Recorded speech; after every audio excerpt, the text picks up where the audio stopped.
Thanks, Secretary Rubio and Madam Foreign Minister. Mr. Secretary, if I could go briefly to another part of the world. There have been moves by members of the Israeli government toward annexation of the West Bank. It's been discussed. This is explicitly a step to bury the prospect of a Palestinian state, which you've publicly opposed. Does the United States either support or accept these moves? The United Arab Emirates have said that this is a red line, that this would jeopardize the Abraham Accords. Related to that, to the Palestinian state recognition moves, you've in recent days suspended or revoked visas for members of the Palestinian Authority, but also, as you understand it, ordinary Palestinian Authority passport holders. Do you see this as a long-term move? Does this show that you don't see legitimacy of the Palestinian Authority? Yeah, we'll see. I mean, the Palestinian Authority has its own set of problems.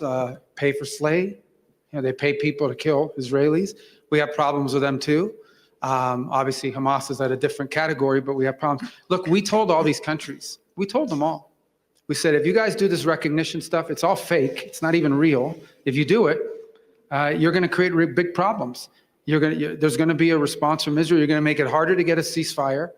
And it may even trigger these sorts of actions that you've seen, or at least these attempts at these actions. So we're watching it closely. I'm not going to opine on it today, other than to tell you that we predicted this would happen. We warned everybody it would happen.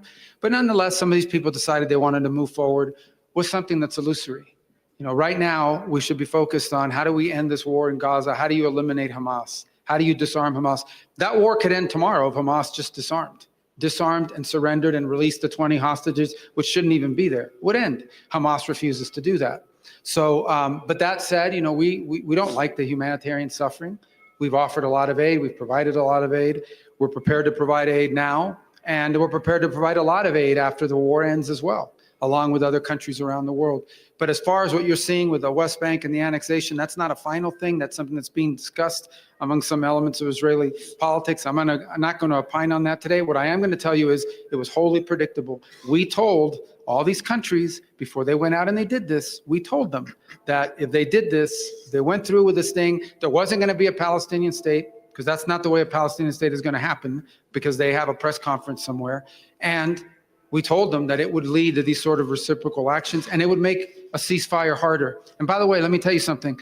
The day that the French announced their thing, the thing they did, that day, Hamas walked away from the negotiating table. They immediately increased their demands and walked away and stopped negotiating. So that we also warned that would happen. And it did. So, but sometimes, these guys don't listen. They do what they're going to do because of their own domestic politics, which is fine. But these are consequences of that. Bueno, el Ecuador mantiene. Ecuador has a very clear position. We have rejected terrorist actions caused on October 7th, 2023 in Israel. She said 24. We are against any terrorist act or any action against civilians. On the other hand, Ecuador has supported from day one the position of Israel of returning every single one of the persons that were held as hostages, civilian hostages. We historically recognize two territories, two countries.